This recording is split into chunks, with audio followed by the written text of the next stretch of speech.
25 años se consagró el evangelio neoliberal y muchos le llamaron Consenso de Washington, que contenía ese evangelio neoliberal.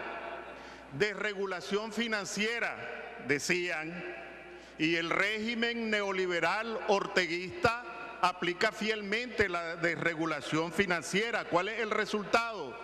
Tenemos las más altas tasas de intermediación bancaria y las más altas tasas de interés de Centroamérica por la aplicación de este evangelio neoliberal, porque el oligopolio bancario se vale de ese principio para imponer sus condiciones. ¿Qué establecía el evangelio neoliberal? Liberación de la cuenta de capital, decían en un lenguaje un poco misterioso. ¿Esto qué significa? Que inversión privada nacional entre con el camuflaje de inversión extranjera y con la protección de inversión extranjera. Hay un conjunto de bufet jurídico especializado en constituir empresas con capital nacional en el extranjero que después trasiegan inversión con la cobertura de que son inversión extranjera al amparo del dogma neoliberal. ¿Qué decía el dogma neoliberal? Privatización. El régimen neoliberal del orteguismo realizó la mayor privatización de la historia económica del país al privatizar la cooperación petrolera venezolana y recientemente acordó uno de los últimos resquicios que habían al establecer las bases para la privatización del Banco Produzcamos. ¿Qué establece el evangelio neoliberal? Reforma fiscal para reducir el impuesto a los más ricos con el argumento de liberar recursos para la inversión. Y aquí un diputado, cuando se aprobó la ley de concertación tributaria, utilizó ese mismo argumento. Y cuando uno ve las tasas de inversión, se encuentra con que ha venido declinando de manera sostenida la inversión privada. Menos impuestos, pero menos inversión. Y el presidente del COSEP se llena la boca diciendo que han concertado con el gobierno más de 75 leyes para mejorar el ambiente inversionista, pero la inversión privada viene para abajo. ¿Cómo se explica eso? El evangelio neoliberal planteaba o plantea lo que llaman flexibilización laboral, que es una forma dulce de hablar del abaratamiento de la mano de obra. Antes hablábamos de la explotación de los trabajadores. ¿Qué ha hecho el régimen neoliberal orteguista?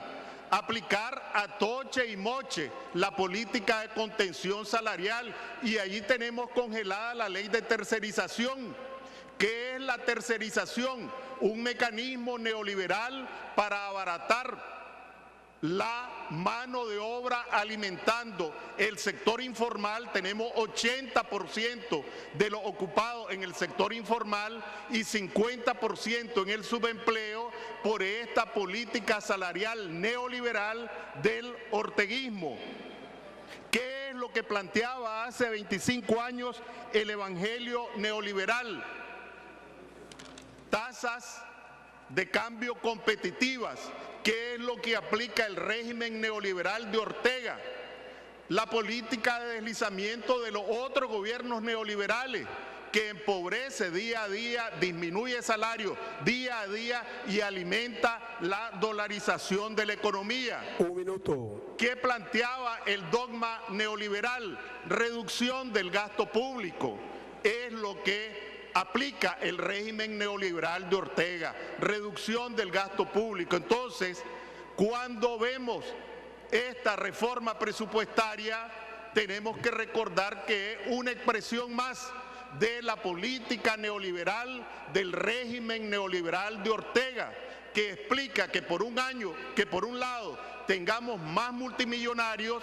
En Nicaragua han crecido los multimillonarios en los últimos años y hay más multimillonarios que en El Salvador, que en Costa Rica, que en Panamá, que en Uruguay, mientras los salarios reales se han desplomado de manera sostenida. Entonces, lo fundamental es que esta es una expresión de las políticas económicas neoliberales, del régimen neoliberal, del orteguismo. Lo demás son una suma y unas restas que ellos le llaman grasa, pero para los niños de la escuela no hay pupitres, no hay servicios higiénicos, no hay agua potable, reciben clases bajo carpas o bajo los árboles sin pupitres. Esa es la grasa para un régimen neoliberal como el orteguismo, que aplica fielmente unas políticas de hace 25 años, mientras otros gobiernos en América Latina buscan unos caminos, se empecinan